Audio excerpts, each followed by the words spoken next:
नोटबंदी पर हुकूमत के बदलते फैसले की वजह से अवाम परेशान है। आदाब, मैं हूं आपके साथ अबू हुरैरा और आप देख रहे हैं बिग बुलेटिन। अवाम परेशान है। महीने की पहली तारीख होने की वजह से बैंक और एटीएम में लंबी लाइनें हैं।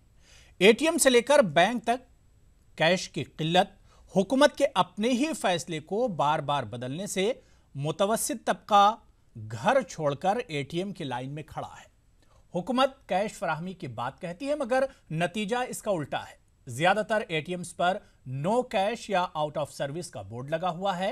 ऐसे में पेट्रोल पंप और एयरपोर्ट पर तय की गई 15 दिसंबर की तारीख को घटाकर 2 दिसंबर करना, वहीं टोल टैक्स के लिए भी 2 दिसंबर की तारीख तय करना अवाम के लिए मजीद परेशानी का सबब बन गया है।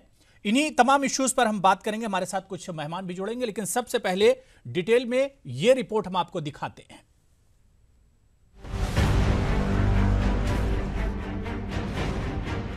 पेट्रोल पंप और हवाई अड्डों पर 500 रुपए के पुराने नोट अब 2 दिसंबर तक ही कबूल किए जाएंगे। पहले इन जगहों के लिए 15 दिसंबर की तारीख तय की गई थी, जिसे अब हुकूमत ने घटाकर 2 दिसंबर कर दिया है। वहीं कौमी शाहराहों पर टोल अदायगी के लिए 3 दिसंबर से 15 दिसंबर के दरमियान 500 के पुराने नोट कबूल करने की बात कही गई थी, जिसे अब बदल दिया गया है।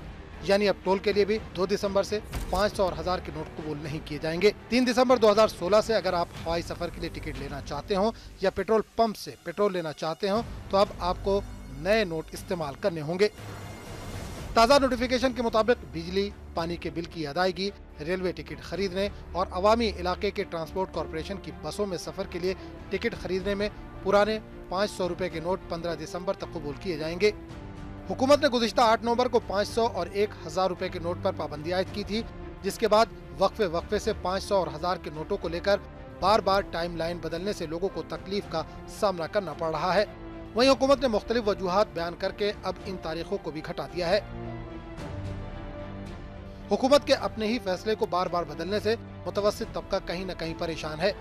घर छोड़कर एटीएम की लाइन में खड़ा है। हुकूमत ने कैश फराहमी की बात कही, मगर नतीजा इसका उल्टा। ज्यादातर एटीएम पर नो कैश का बोर्ड लगा हुआ है। जिस एटीएम तक पैसा पहुंचा तो वहां कैश कम है और लाइन ज्यादा। ऑफिस और कारखानों में काम करने वाले लोगों के लिए महीने की पहली तारीख जो कभी खुशी लेकर आती थी, आज वो अपनी सैलरी के लिए लाइनों में खड़े नजर आए। हुकूमत ने मगरमच्छ पकड़ने के लिए पूरे तालाब को सूखा कर दिया, लेकिन मगरमच्छ तो हाथ नहीं आया, मगर तालाब की मछलियां जरूर मर गईं। Bureau report, ETV news. तो जाहिर सी बात है कि आज महीने की पहली तारीख थी और ऐसे में लोगों के अकाउंट्स में सैलरी आती है। माहाना जो एक महीने की उनकी मेहनत होती है वो मेहनताना मिलता है, और ऐसे में लोग चाहते हैं कि उन्हें कई तरह की ज़रूरतें पूरी करनी होती हैं, और वो ज़रूरतें पूरी करने के लिए बैंकों और एटीएम का रुख आज लोगों ने किया। लेकिन पिछले 22 दिनों की तरह आज 23वें दिन भी एटीएम और बैंकों के बाहर लंबी लंबी कतारें लोगों की देखी गई।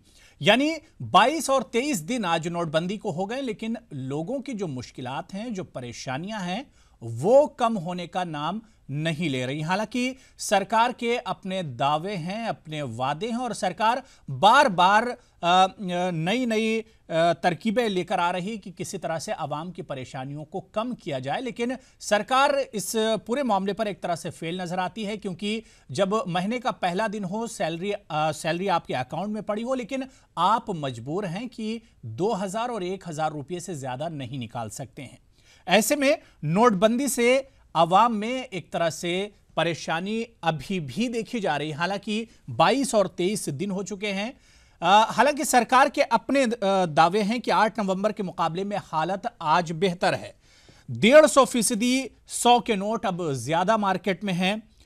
ये वजारते खजाना का कहना है, लेकिन अगर हकीकत देखी जाए तो आज भी जो 8 नवंबर की हालत थी वही हालत आज भी है। ऐसे में सरकार की मंशा पर और सरकार के इंतजामात पर सवाल लगातार आम आदमी उठा रहे हैं। अब यही समझने की कोशिश करेंगे कि सरकार के तो बड़े बड़े दावे हैं, लेकिन जो आम आदमी है, जो गरीब है, वो अभी भी इस नोटबंदी को लेकर एक तरह से परेशान ही दिखता है। चार खास मेहमान इस पूरे इशू में हमारे साथ बातचीत करने के लिए हमारे साथ जुड़ गए हैं। बहुत जल्दी अपने मेहमानों का हम आपसे तारुफ करा दें। हमारे साथ डॉक्टर नासिर हुसैन साहब, स्पोक्स पर्सन है, तर्जुमान है कांग्रेस के, दिल्ली से आप जुड़े हुए हैं। अनिला सिंह साहिबा, तर्जुमान है आप भी बीजेपी की, आप भी हमारे साथ दिल्ली से जुड़ी हुई हैं। हबीबुल्ला खान साहब, लीडर हैं वेलफेयर पार्टी ऑफ इंडिया के, आप बेंगलुरु से हमारे साथ जुड़े हुए हैं। और मृत्युंजय तिवारी जी, आप तर्जुमान हैं, स्पोक्स पर्सन हैं आरजेडी के, और आप पटना से हमारे साथ जुड़े हुए हैं।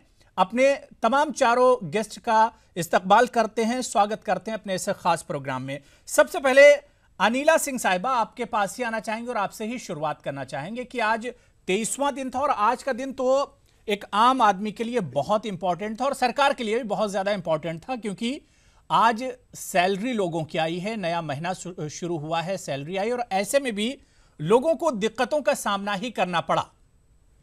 अनिला जी।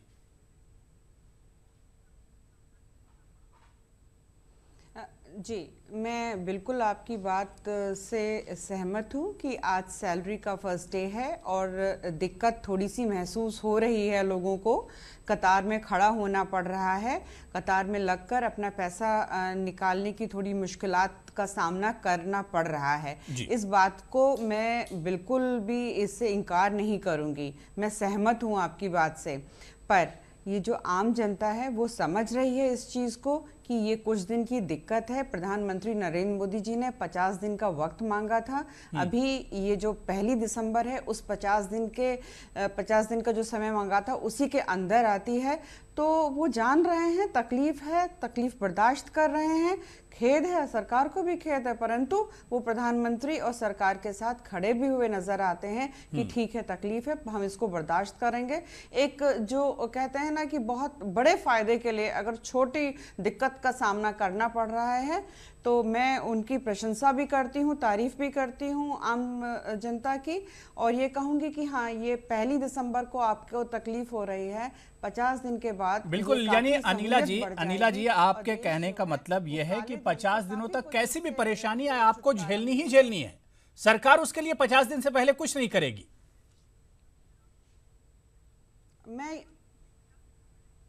नहीं, सरकार कर रही है। और जैसे आपने सैलरीज का, तनख्वाह का यहाँ पे अभी बात कही है, तो जितने भी बैंक्स हैं उनको 30 से 40% एक्स्ट्रा कैश दिया जा रहा है जिससे कि वो सैलरीज को वो बांट सकें। मैं खुद भी एक नौकरी पेशा वाले मेरे हस्बैंड हैं, मेरे पति हैं, तो आज मैंने पूछा उनसे, मैंने कहा तनख्वाह आ गई क्या आपके अकाउंट में? उन्होंने बोला कि हाँ, तनख्वाह आ भी गई है और मैंने 20,000 रुपये निकाल भी लिए हैं घर खर्च के लिए। तो थोड़ी सी तकलीफ हो ज़रूर रही है, पर ये जनता जो है इस चीज़ को समझ रही है। मैं बहुत तारीफ करती हूँ अपने भारतवासियों की कि आज वो प्रधानमंत्री जी के साथ खड़े हुए हैं ऐसी घड़ी में जब वो इस देश को बदलना चाहते हैं। ठीक है, डॉक्टर नासिर हुसैन साहब, अनिला जी को आपने सुना, उन्होंने कहा कि भाई मोदी जी ने 50 दिनों का वक्त मांगा है, 23 दिन हालांकि पूरे हो गए हैं, आवाम परेशान है, लेकिन 50 दिन तक जो भी परेशानी आएगी वो तो झेलनी पड़ेगी। नासिर साहब। देखिए, मुझे बहुत हैरान होता है जब अलग अलग टीवी चैनल्स पे पिछले 22 दिन से मैं देख रहा हूं, मैं खुद 30-35 टीवी डिबेट्स पे रहा हूं, बीजेपी स्पोक्स पर्सन अलग अलग चैनल पे जाके एक चीज जो रट्टा मार के आए हैं कि जनता है, आवाम प्रधानमंत्री के साथ में खड़ी हुई है, प्रधानमंत्री के इस डिसीजन को स्वीकार की है, थोड़ी तकलीफ हो रही है लेकिन वो हमारे साथ खड़ी हुई है। ये इनके साथ खड़ी हुई करके कौन बोल रहा है, इसका कहाँ आकलन हुआ है, कहाँ कोई सर्वे हुआ है? जनता प्रधानमंत्री के साथ नहीं खड़ी हुई है, जनता जो है दिन रात कतारों में बैंकों के बाहर, एटीएम के बाहर खड़ी हुई है, परेशान हो रही है। 80 से ज्यादा मौत हुई हैं, रूरल इकोनॉमी बर्बाद हुई है। आज सैलरी है, आज एटीएम के सुबह के 7 बजे से आज सैलरी के दिन से लोग कतार में खड़े हुए हैं, उनको सैलरी मिल नहीं पा रही है, एटीएम में कैश नहीं है। नासिर साहब आप परेशानियों की बात कर रहे हैं। नासिर साहब जो विड्रॉ हुए हैं, नासिर साहब आप परेशानियों की बात कर रहे हैं। अनिला जी का कहना है कि 50 दिन तक जो भी परेशानी आए वो झेलनी पड़ेगी। तो अभी 50 दिन तो हुए नहीं है। वही बोल रहे हैं ना, जब इनका वही होगा कि बॉर्डर नहीं, बॉर्डर पे सैनिक लड़ रहे हैं, आप लाइन में नहीं खड़े हो सकते हैं। बॉर्डर पे सैनिक लड़ रहे हैं, आप 50 दिन झेल नहीं सकते हैं। ये जो बैनरी ये लोग क्रिएट करके लोगों को खुश करने की कोशिश कर रहे हैं, इससे हमको लगता है कि जनता खफा हो चुकी है, जनता बहुत परेशान है। पहले 100 दिन में तो बाहर से पैसे लाने वाले थे, वो एक पॉलिटिकल जुमला, सियासी जुमला बन गया। अब ये 50 दिन का जुमला है। ऐसा ही जो मालूम हर 1 महीने 2 महीने 3 महीने पे जब इनका कुछ नहीं हो रहा है, हर फ्रंट पे लगातार फेल हो रहे हैं, तो एक नए जुमले के साथ प्रधानमंत्री आते हैं। ये जुमला करके मैं नहीं बोल रहा, इनके पार्टी के अध्यक्ष कुछ बोल चुके हैं कि वो 100 दिन वाला तो जुमला था, वो 15 लाख वाला तो जुमला था, तो ये भी एक जुमला है। ठीक है, मृत्युंजय तिवारी जी, आपको क्या लगता है कि भाई 50 दिन मोदी जी ने मांगे थे, 23 दिन पूरे हो गए हैं, और जैसा कि अभी नासिर साहब कह रहे थे कि 80 से ज्यादा लोग लाइन में खड़े होकर मर चुके हैं, लेकिन बीजेपी का या सत्ता पक्ष का अभी भी कहना कि भाई 50 दिन का इंतजार करो, 50 दिन के बाद हालात ठीक हो जाएंगे। आपको क्या लगता है मृत्युंजय जी?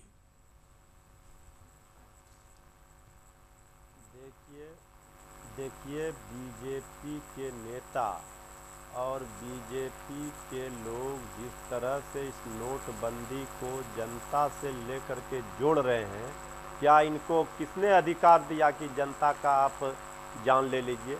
जिनके घरों में मौतें हुई हैं, 100 के करीब 100 लोगों की जानें चली गई हैं, और ये कह रहे हैं 50 दिन हमारा ही पैसा हमको निकालने के लिए आप बंदिश किए हुए हैं। ये कौन सा, जिस तरह से जो हालात देश में बने हैं, एक भी तो काले धन वाले पकड़ाए नहीं। पूरा काला धन जहां रखा हुआ है, ललित मोदी जी और विजय माल्या, ये वो तो पकड़े नहीं जा रहे हैं, उन पर तो कार्रवाई नहीं हो रही है। तो ये कार्रवाई, जो परेशान कौन है? गरीब, मजदूर, किसान, नौजवान, ये सारे लोग परेशान हैं। इस तरह से आप किसी भी निर्णय को बिना तैयारी के थोप करके, और आप कह रहे हैं कि हमको दीजिए, कौन काले धन वाले को पकड़ा गया ये बताएं।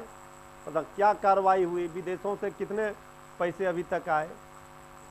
कुछ आया नहीं, कुछ कार्रवाई नहीं, और आप एक फैसला लाते हैं, और इसको इस तरह से आप राजनीतिकरण इसका करते हैं।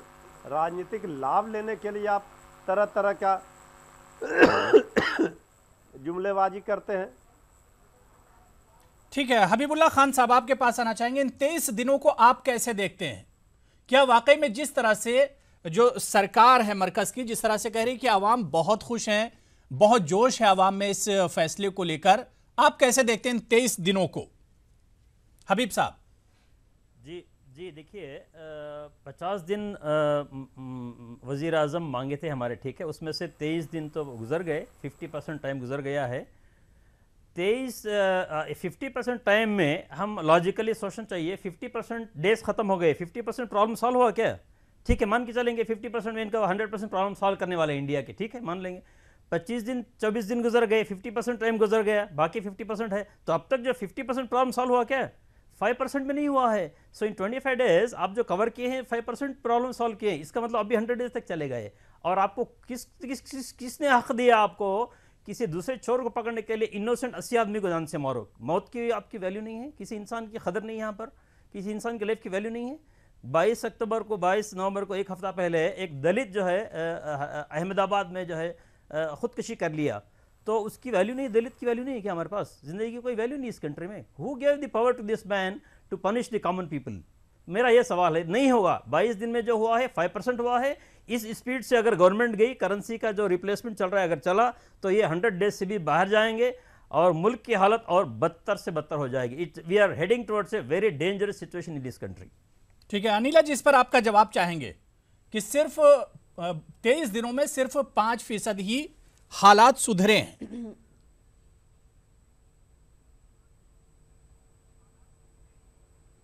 देखिए, ऐसा है कि मैंने सारे पैनलिस्ट की बात सुनी है और लगातार जैसे 23 दिन से मैं भी डिबेट्स को वॉच कर रही हूँ और पार्लियामेंट को भी देख रही हूँ कि जिस प्रकार से जो बेचैनी पूरे जो राजनीतिक दल में दिखाई दे रही है, वो जो आवाम है, जो आपने अभी आवाम की बात कही है, आवाम नहीं, आवाम से आप बात करिए, वो ये कहेंगे कि हाँ परेशानी है, और मैं भी ये कह रही हूँ कि परेशानी है, ऐसा नहीं है कि परेशानी नहीं है, परंतु आप देखिए जो जितने भी राजनीतिक दल हैं, जितने भी पॉलिटिकल पार्टीज हैं, पार्लियामेंट में चर्चा तक नहीं होने दे रहे हैं, बात भी नहीं होने दे रहे हैं। और जहां तक एक सेकंड मैं देखिए, मैं बात कर रही हूँ, आप बोल रहे थे, मैंने आपकी बात नहीं काटी ना, आप मेरी बात सुन लीजिए, फिर आपकी बारी आएगी, आप भी बोलिएगा। नहीं, आप दूसरी बात ये है कि अभी मेरे कांग्रेस के भाई बोल रहे थे कि बहुत कुछ बोल रहे थे प्रधानमंत्री जी के, और कितने लोगों की जनाब, जान लीजिएगा। ऐसा है कि अगर मैं आंकड़ों में बात करने लग जाऊंगी तो आप मुझे एक चीज की बात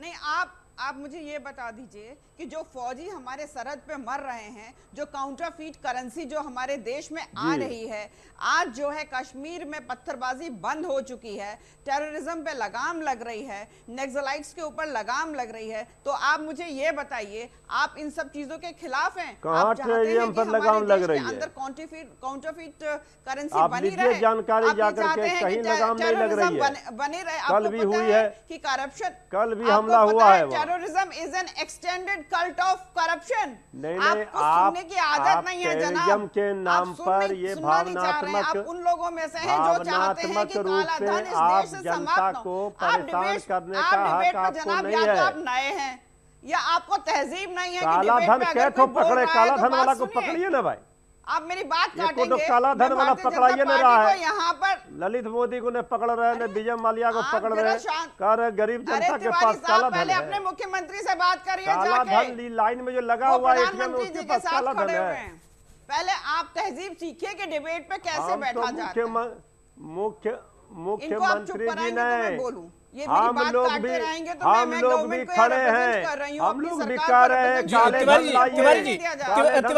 तिवारी जी अनिला जी को सुन लेते हैं, फिर पकड़ ठीक है, काले धन आ रहे हैं। ठीक है तिवारी जी अनिला जी को सुन लेते हैं, फिर आपका रिएक्शन लेंगे उस पर। जी लगातार बोल रहे हैं, अरे हम भी वही कह रहे हैं जो हमारे मुख्यमंत्री कह रहे हैं कि काले धन आने चाहिए, काले धन वालों को पकड़ना चाहिए, न काले धन वाले पकड़ा रहे हैं न काले धन वाले हैं।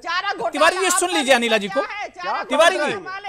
तिवारी जी सुन लीजिए अनिला जी को, फिर आपका रिएक्शन हम ले लेंगे। खातों में आएंगे, कहाँ क्या हुआ? ठीक है तिवारी जी, काला धन खा के बैठे हुए हैं तुम्हारे नेता। अरे आप तो पूरा देश संभल नहीं रहा है, अब चारा घोटाला वही कैसेट बजा रहे हैं आप एक कैसेट को। अरे लालू यादव जो हैं, 80 लोगों का जान चला गया, हम शांत रहे। एक जो है केवल मजाक का पुलिंदा है, जाके अपने मुख्यमंत्री से कुछ सबक लीजिए, मुख्यमंत्री से सबक लीजिए। अरे लालू यादव ने तो बिहार में ऐसा सबक सिखाया कि बैठकर आप जो है प्रधानमंत्री जी के खिलाफ याद रहेगा बीजेपी को आपको। अरे तो बताइए, आप नीतीश कुमार के खिलाफ हैं क्या? किसी के खिलाफ नहीं बोल रहे हैं, गलत बात मत बोलिए। खिलाफ हैं, हम काले धन भ्रष्टाचार, हम तो काले धन वापस आने चाहिए, इसके लिए हम समर्थक हैं। आप गठबंधन हम नहीं खिलाफ हैं, हम तो कह रहे हैं काले धन आने चाहिए, और आप यहाँ पर आपके कहने से तोड़ देंगे, गठबंधन तोड़ देंगे। आप काले धन वालों के साथ आप बैठ के प्रवचन मत कीजिए, 80 आदमी का जान चला गया, आप कह रहे हैं कि गठबंधन तोड़ दीजिए। काले धन में ही डील करती है। ठीक है देखिए अनिला जी, तिवारी जी, ठीक है दोनों लोग की बात सुन ली। नासिर हुसैन साहब आपके पास आना चाहेंगे, आप भी कुछ रिएक्शन देना चाह रहे थे। नासिर साहब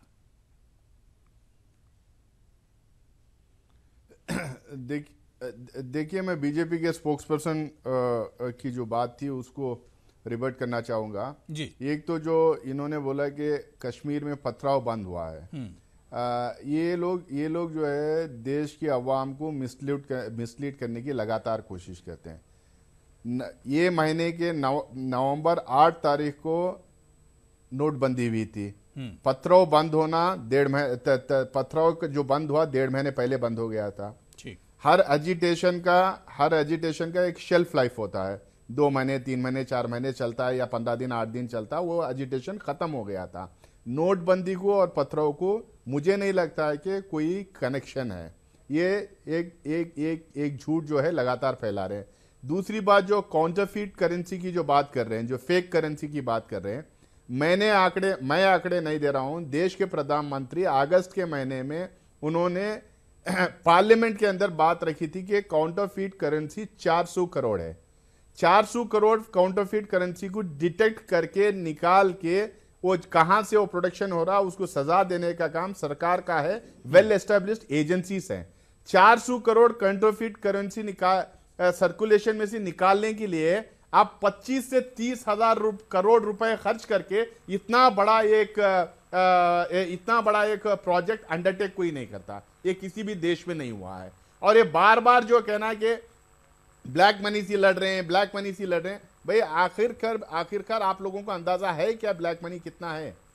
कोई एक कितना क्वांटम है करके सरकार ने कोई एक अंदाजा लगाई है? ठीक है अनिला जी, कांग्रेस का कहना है कि मिसलीड कर रही है बीजेपी, जो सत्ता पक्ष है वो मिसलीड कर रहा है मुल्क के अवाम को नोटबंदी के नाम पर। अनिला जी देखिए, ये अपनी ही बात को कॉन्ट्राडिक्ट कर रहे हैं। हुरेरा जी एक मिनट ठीक है अनिला जी एक मिनट रुकिए, 2013 में कांग्रेस जो है नहीं मेरी बात पूरी कर लेने। ठीक है अनिला जी एक मिनट रुक जाइए। अनिला जी एक मिनट बात पूरी कर लेंगे। जी नासिर साहब, आपने मेरी बात तो पूरी करने नहीं दी। और इन्होंने एक बात बोली कि ये आम आदमी को परेशानी नहीं हो रही है। हाँ, आम आदमी को परेशानी नहीं हो रही है, आम आदमी खुश है, पॉलिटिकल पार्टीज उतले हो रहे हैं। अनिला सिंह जी को अगर डेमोक्रेसी का अंदाजा है, डेमोक्रेसी में पढ़ी लिखी है, उनको पता है डेमोक्रेसी में कैसा पॉलिटिकल पार्टीज ऑपरेट करती हैं। अवाम की बात नहीं सुनिए मेरी बात, आप मेरी बात सुनिए। नहीं मुझे बात करने दीजिए, बीच में मत बोलिए। देखिए, आम आदमी की परेशानियां पॉलिटिकल पार्टीज पार्लियामेंट के अंदर उठाएंगे क्या? आम आदमी ही आके पार्लियामेंट के अंदर बात उठाएगा। और जब पॉलिटिकल पार्टीज आम आदमी के बात और परेशानियां पार्लियामेंट में डिबेट करना चाह रही हैं, तो आपके प्रधानमंत्री डिबेट करने के लिए तैयार नहीं, पार्लियामेंट में आने के लिए तैयार नहीं। पार्लियामेंट टेंपल ऑफ डेमोक्रेसी होता है। प्रधानमंत्री ठीक है अनिला जी का जवाब सुन लेते हैं। ठीक है नासिर साहब, आपकी बात पूरी हो गई। अनिला जी का जवाब सुन लेते हैं। जी अनिला जी, अनिला जी पब्लिक रैली से वो बात करने की कोशिश। ठीक है नासिर साहब, आपको सुन लिया गया। ठीक है, आपकी बात पूरी हो गई नासिर साहब। जी अनिला जी, आप शुरू कीजिए। और मेरी बात सुनिए नासिर साहब। देखिए मैं आपको बताऊं, इनकी जो आखिरी बात है उसी से मैं शुरुआत करती हूं। ये कह रहे हैं कि आम पब्लिक जो है वो सड़क पे क्या बोलेगी, पार्लियामेंट में उनके रिप्रेजेंटेटिव्स बोलेंगे। तो मैं इनको याद दिला दूं कि जब निर्भया कांड हुआ था या लोकपाल बनाने की बात हुई थी, तो आवाम जो है सड़कों पर आ गई थी और एक मुश्त उसने आवाज उठाई थी। तो जब आवाज उठानी होती है आवाम को, तो वो सड़कों पर आ जाती है और वो बोलती है। आज आवाम जो है वो प्रधानमंत्री जी की आवाज में आवाज मिलाकर खड़ी हुई है और पार्लियामेंट में अभी तक 40 लाख का नुकसान करवा दिया है इन पार्टियों ने। पार्लियामेंट चलने नहीं दे रहे हैं। ये आवाज जो है आवाम की नहीं है, ये पार्लियामेंट में उन लोगों की आवाज है जो कि काले धन में विश्वास रखते हैं।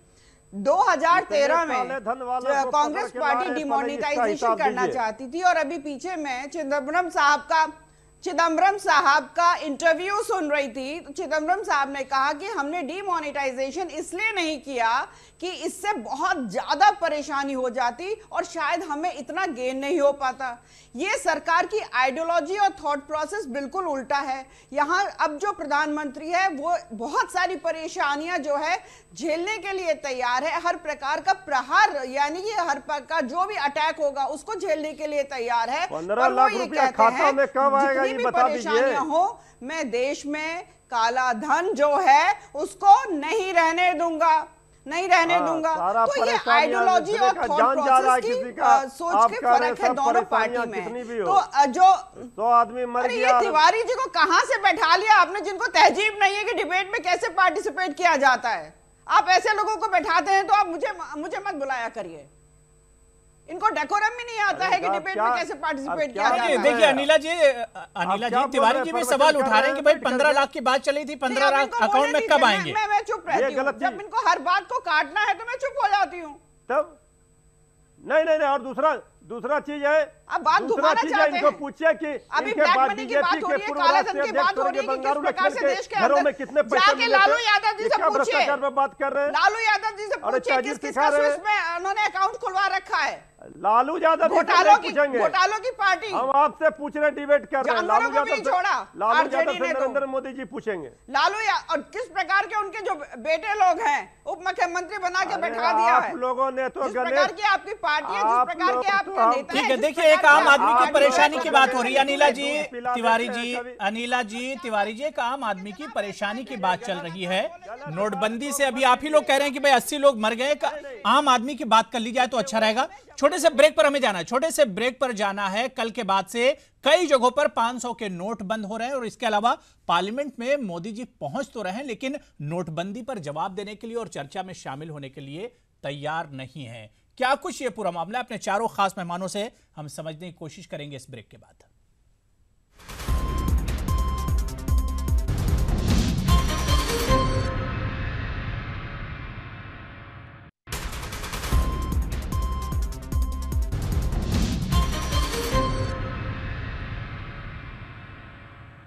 तो नोटबंदी को एक तरह से आज 23 दिन मुकम्मल होने वाले हैं, लेकिन अगर देखा जाए तो आवाम की पूरे मुल्क में कहीं ना कहीं परेशानियां ज़रूर हैं इस नोटबंदी को लेकर।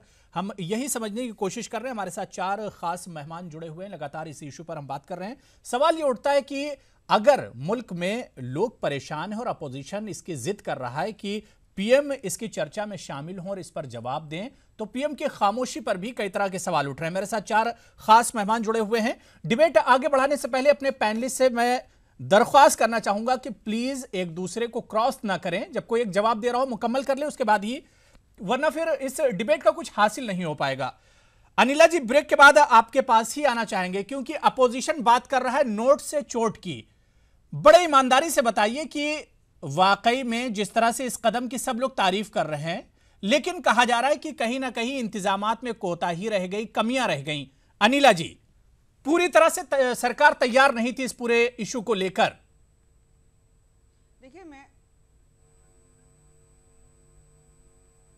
देखिए ऐसा है, भारतवर्ष में जो इतनी बड़ी आबादी है, आप जानते हैं कि कोई भी अगर बदलाव होगा और 86% जो था ये पूरा जो लिक्विडिटी कैश जो था कंट्री में, उसका ये 86% जो था, अगर आप एकदम से हटाएंगे तो ये तो सब एक्सपेक्ट कर रहे थे, सबको पता था कि तकलीफ होने वाली है। और जैसे मैंने शुरुआत में भी कहा था कि आवाम भी इस चीज़ को समझ रही है कि तकलीफ हो रही है, जिनके घर में शादियां हैं उनको भी तकलीफ हो रही है। परंतु मैंने साथ में आपको एक उदाहरण भी दिया था कि किस प्रकार से अन्ना जी का जब लोकपाल का आंदोलन चला था तब भी लोग सड़कों पे आ गए थे और निर्भया के लिए लोग सड़कों पे आ गए थे। और इस बार आवाम जो है वो प्रधानमंत्री जी के साथ खड़ी है। और जो लोग सड़कों पर आए थे, जिन लोगों ने भारत बंद की आवाज उठाई थी, किस प्रकार से उनका भारत बंद जो है पूरा फ्लॉप रहा था, पूरे भारतवर्ष ने देखा था। दूसरी बात यह है कि सुप्रीम कोर्ट ने भी स्टे दे दिया। ये पार्टीज जो काले धन में विश्वास रखती हैं या ऐसे लोग जो काले धन में विश्वास रखते हैं, वो सुप्रीम कोर्ट तक भी पहुंचे थे। और तीसरा, जो निकाय चुनाव हुए महाराष्ट्र में, गुजरात में, वहां पे आपने देख लिया कि भारतीय जनता पार्टी को किस प्रकार की जीत हासिल हुई है। तो आवाम हमारे साथ खड़ी हुई है। आवाम की ये दिली इच्छा है कि यहाँ पर जो काला धन जो एक फ्यूल की तरह काम आता है, जो काले कारनामे होते हैं उसमें जो फ्यूल होता है वो काला धन होता है। अगर वो फ्यूल ही खत्म हो जाएगा तो जो करप्शन की या और भी जो ऐसे काले कारनामे होते हैं उसकी गाड़ी चल नहीं पाएगी। बिल्कुल सही है आपकी बात, लेकिन सवाल ये उठता है कि काले धन इन आम लोगों के पास तो नहीं होगा ना, रोज जो काम करके खाते हैं इनके पास काला धन तो नहीं होगा, जो लंबी लंबी लाइनों में खड़े हुए, कतारों में खड़े हुए हैं।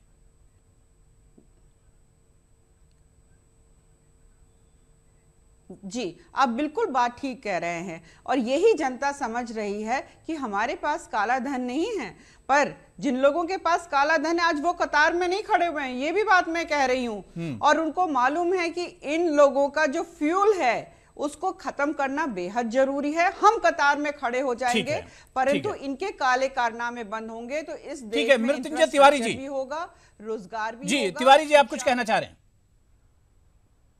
जी, सबसे पहले देखिए, बीजेपी की जो आई हुई हैं डिबेट में, उनको पहले उन्होंने जिस भाषा का प्रयोग किया डिबेट में, तहजीब सिखा रही थी और आदरणीय लालू प्रसाद जी को जिस तरह से शब्दों का प्रयोग कर रहे थे, पहले उनको माफी मांगने के लिए बोलिए। इस तरह से डिबेट नहीं चलता है। वो अपनी बात को, हम सवाल कर रहे हैं, वो जवाब नहीं दे रहे हैं और तरजीब सिखा रहे हैं। क्या 80 लोग 90 लोग नहीं मरे हैं? क्या परेशानियां नहीं हो रही हैं जनता को? और किस बीजेपी के पूर्व राष्ट्रीय अध्यक्ष जी के यहाँ घरों में पैसे मिले थे? कितने काले धन वालों को इन्होंने पकड़ा? कितने काले धन विदेशों से आए? और ये डिबेट न करके तरजीब सिखा रहे हैं लोग।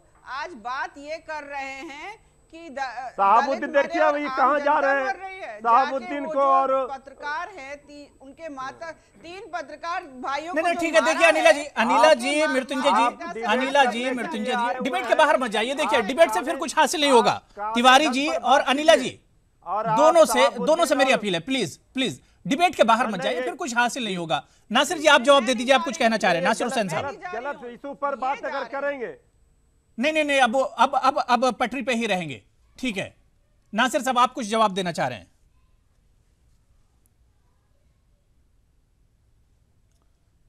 देखिए बीजेपी स्पोक्सपर्सन कह रहे थे कि फलाने इंसिडेंट में लोग सड़क पे आए थे, लोकपाल के टाइम पे लोग सड़क पे आए थे, और कोई इंसिडेंट में आए थे। Lokpal completely RSS BJP backed एक आंदोलन था। उसके बाद में आंदोलन था, आंदोलन हुआ, चुनाव हुआ, बीजेपी पावर में भी आ गई। बीजेपी ऑन रिकॉर्ड कही थी कि लोकपाल बनाएंगे, आज तक लोकपाल बनाए नहीं। इवन सुप्रीम कोर्ट ने फटकार लगाई तो भी आज तक लोकपाल बना नहीं। तो इनका आंदोलनों का ये अंदाज है।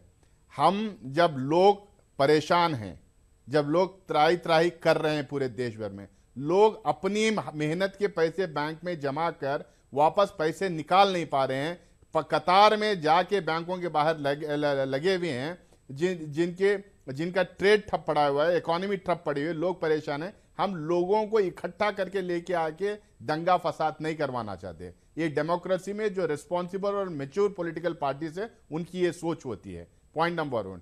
पॉइंट नंबर 2, ये बार बार ये कह रहे हैं कि काले धन वाले पार्टीज और इतना बड़ा काम कर रहे हैं मोदी जी के लाद के ये है, मोदी जी ये रिफॉर्म लाना चाह रहे हैं, मोदी जी सफाई कर देना चाहिए। भाई मोदी जी हमारे देश को क्या प्रॉमिस किए थे? मोदी जी बार बार यही बोल रहे थे कि स्विस बैंक में पैसा रखा हुआ है, फलाने फॉरेन बैंक में पैसा रखा हुआ है। उन्होंने 100 दिन में पैसा वापस लाने का वादा किया था, हर आदमी को 15 लाख रुपए देने का वादा किया था। 15 लाख रुपए कितने? 15 लाख इंटू 125 करोड़, 125 करोड़ लोगों को 15 लाख, मतलब वो अगर उसको हम मल्टीप्लाई करें तो कितना लंबी रकम होती है मैं बता भी नहीं पाऊंगा।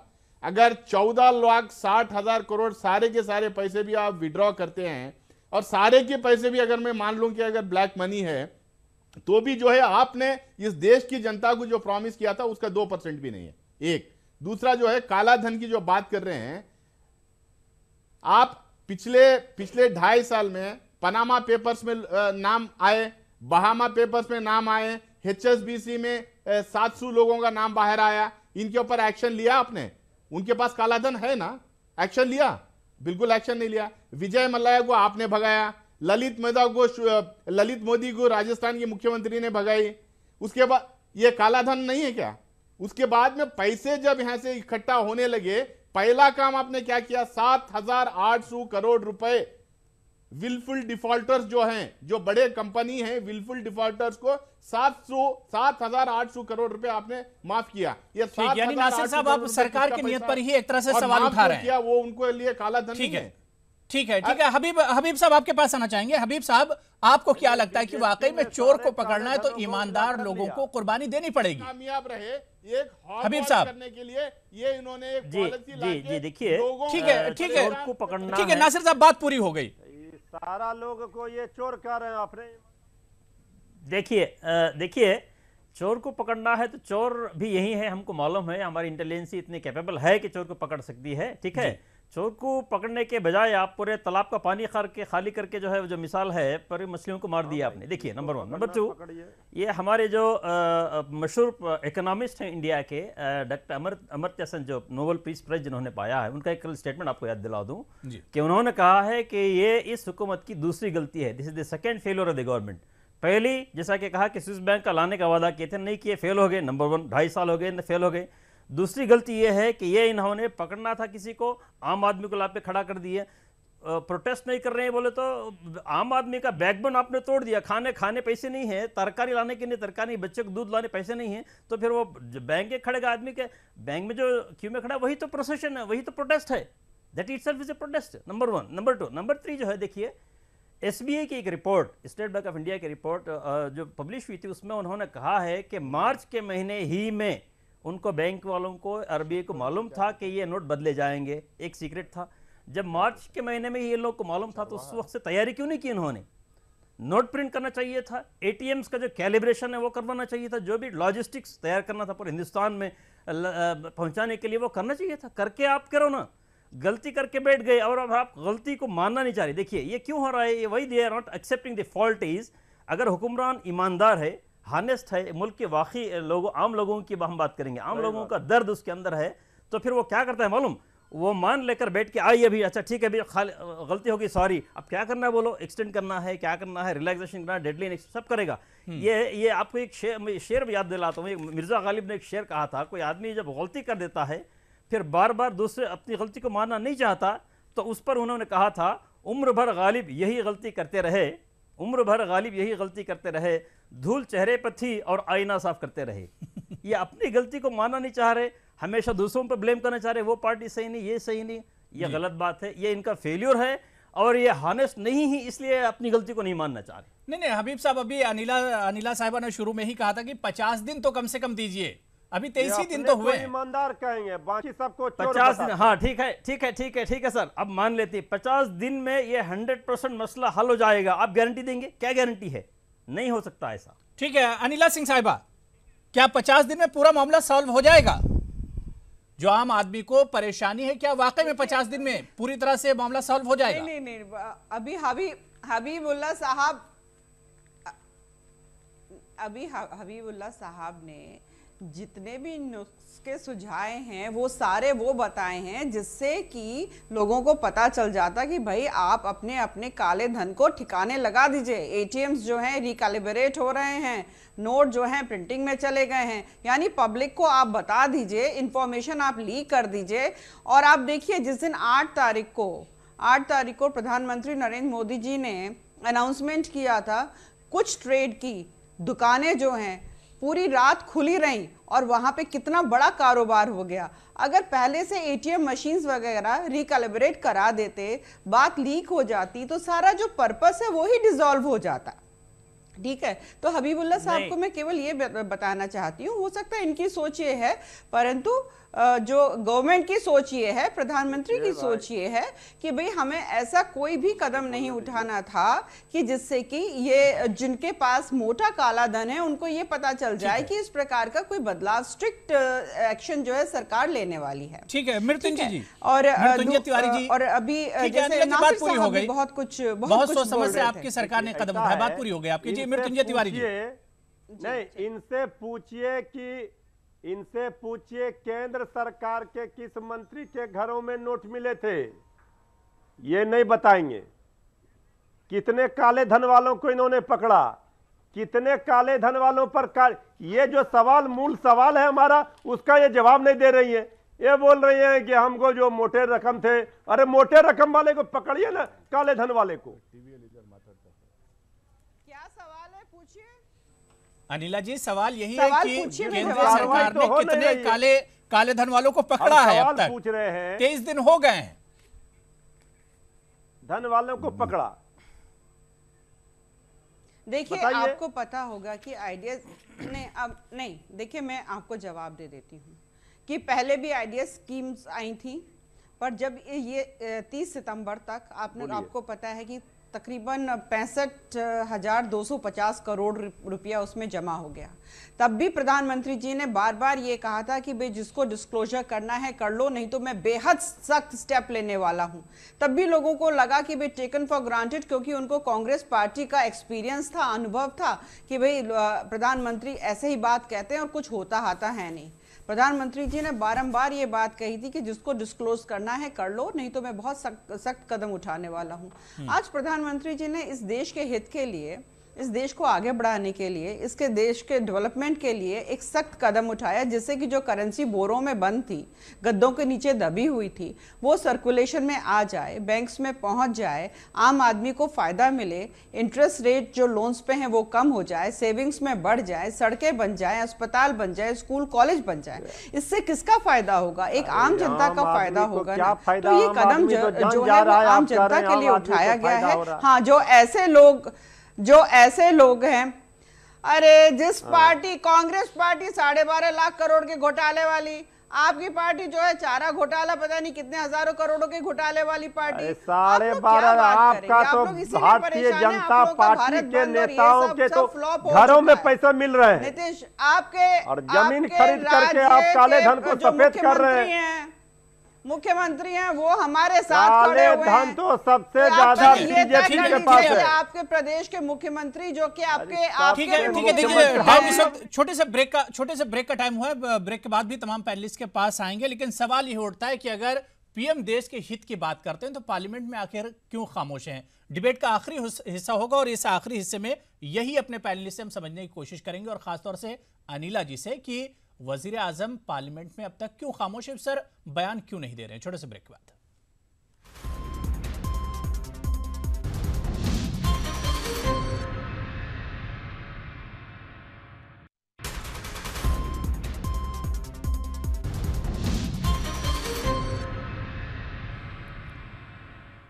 तो नोटबंदी को आज 23 दिन एक तरह से मुकम्मल हो गए हैं और मिला जुला रद्द-ए-अमल लोगों में और एक आम आदमी में इस पूरे इशू को लेकर आ रहा है। 4 खास मेहमान इस पूरे इशू पर हमारे साथ बातचीत करने के लिए जुड़े हुए हैं ब्रेक के बाद, क्योंकि अब टाइम बहुत कम बचा है, डिबेट के आखिरी पड़ाव पर पहुंच गए।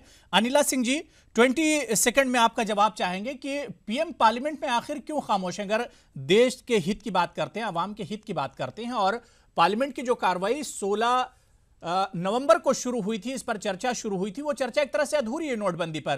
पीएम के बोलने का अपोजिशन इंतजार कर रहा है, मुल्क के अवाम इंतजार कर रहे हैं, पीएम से जवाब चाहती हैं। पीएम क्यों खामोश है अनिला जी?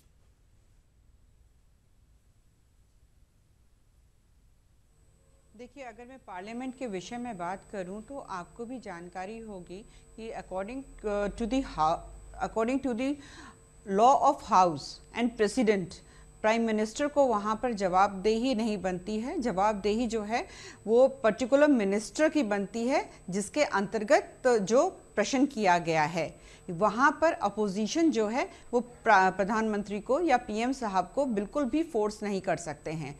और हमारी सरकार जो है, हमारे मिनिस्टर्स जो हैं डिबेट के लिए तैयार थे और सेक्शन 193 के अंतर्गत तैयार थे, पर अपोजिशन जो है, खासतौर से मैं कांग्रेस की बात करूं तो वो सेक्शन 56 के अंतर्गत डिबेट कराना चाह रहे थे। तो अगर आप वो सब चीज़ें डिमांड करेंगे जो लॉ ऑफ हाउस के अगेंस्ट होगा, तो वो कैसे इस देश का प्रधानमंत्री मान लेगा? हाँ, इस देश के प्रधानमंत्री ने आवाम को एड्रेस किया था, पूरी बात कही थी, पूरी बात समझाई थी। तो पार्लियामेंट में अगर बात नासिर साहब इस पर आपका जवाब करनी है, सरकार नासिर साहब इस पर आपका जवाब, जबरदस्ती का जवाब चाह रही है कांग्रेस और अपोजिशन पार्लियामेंट में।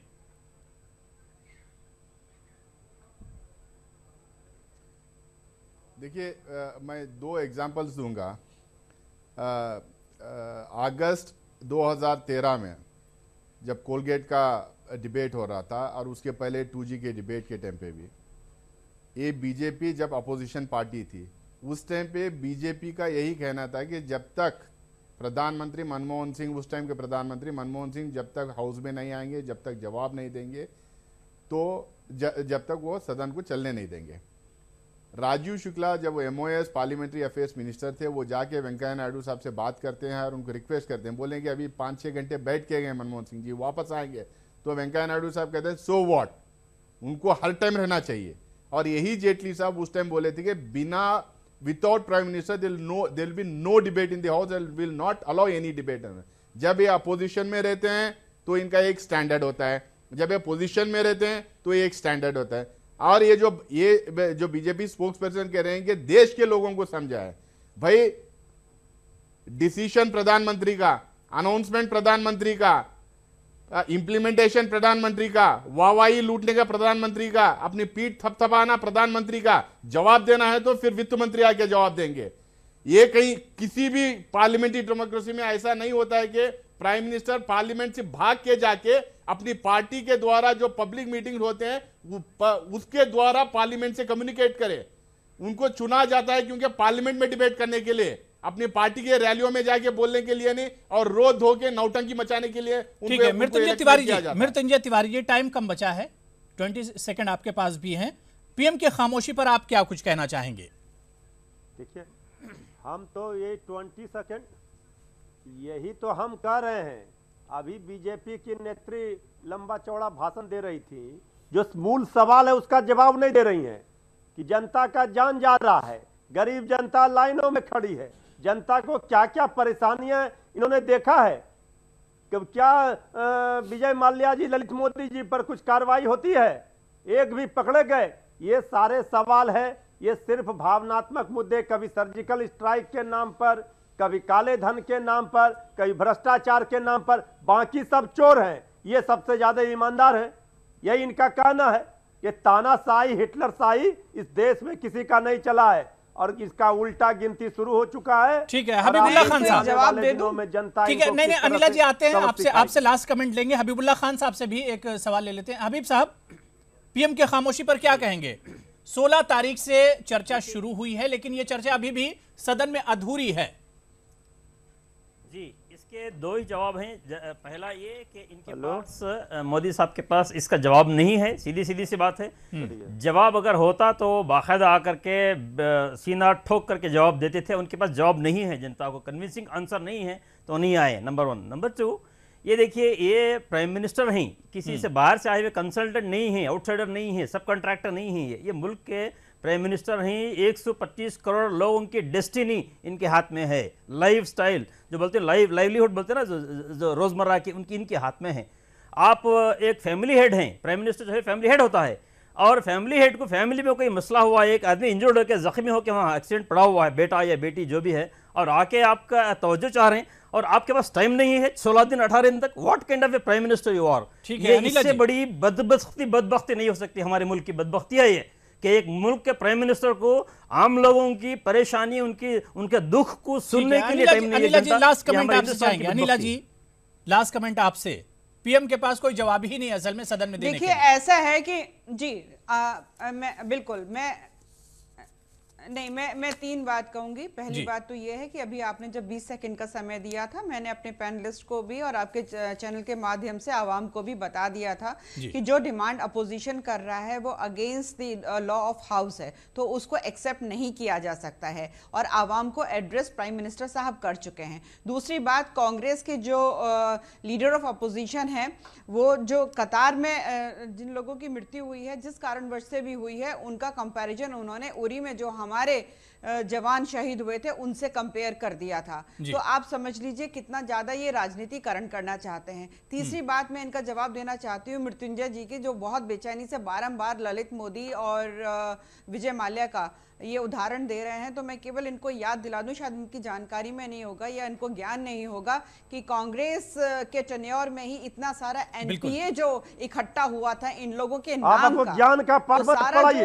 आप ज्ञान का पाठ मत पढ़ाइए। तो देखिए, अब टाइम बिल्कुल नहीं बचा है, क्योंकि 1 घंटे तकरीबन हम लोगों ने डिबेट की, और इस डिबेट से मुझे लग रहा है कुछ निकला नहीं, क्योंकि आपस में लड़ाइयां ज्यादा हुई और किसी ने एक तरह से सच्ची बात रखने से सब लोग पीछे हटते रहे। लेकिन इतना तो जरूर है कि इस पूरे इशू को लेकर आम जनता जो है, आवाम जो है, वो परेशान है, और जो सियासी पार्टियां हैं वो अपना नफा नुकसान जरूर देख रहे हैं। लेकिन इस सरकार का शुक्रिया जरूर अदा करना चाहूंगा जिसने लाइन की कोई सीमा बैंकों के बाहर नहीं रखी है, यानी एटीएम और बैंकों के बाहर कतार जो है वो अनलिमिटेड है। बहुत बहुत शुक्रिया हमारे साथ इस डिबेट में जुड़ने के लिए। आज इस बुलेटिन में फिलहाल इतना ही। आदाब।